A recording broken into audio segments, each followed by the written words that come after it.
ഒരേ സമയത്ത് രണ്ട് രാജ്യങ്ങളിൽ നിന്നുള്ള ആക്രമണങ്ങളാണ് ഇപ്പോൾ ഇസ്രായേൽ നേരിടുന്നത്.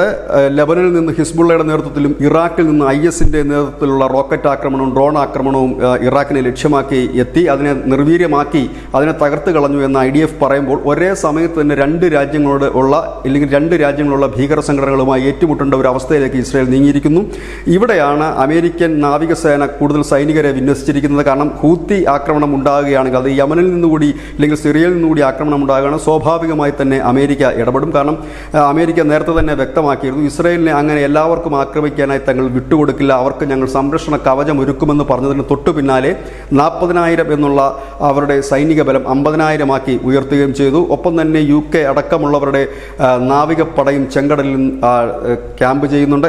അതായത് യമനിൻ്റെ ഭാഗത്തുനിന്നും സിറിയയുടെ ഭാഗത്തുനിന്നും ഇനി ഒരു ആക്രമണം ഉണ്ടായി, അതായത് 4 ഭാഗത്തുനിന്നും ഇസ്രായേലിനെ ആക്രമിച്ചാൽ സ്വാഭാവികമായും അമേരിക്ക ഉൾപ്പെടെയുള്ളവർ അതിന് തിരിച്ചടി നൽകും. ഹൂത്തി വിമതരെ ഇപ്പോൾ കൈകാര്യം ചെയ്തുകൊണ്ട് വരുന്നത് അമേരിക്കൻ നാവികസേന ഉൾപ്പെടെയുള്ളവരാണ്. ഏതായാലും ഇറാഖിൽ നിന്നും ലെബനനിൽ നിന്നും ഒരുപോലെയുള്ള ഒരു ആക്രമണമാണ് ഇസ്രായേൽ ഇപ്പോൾ നേരിടുന്നത്. News desk news India Malayalam.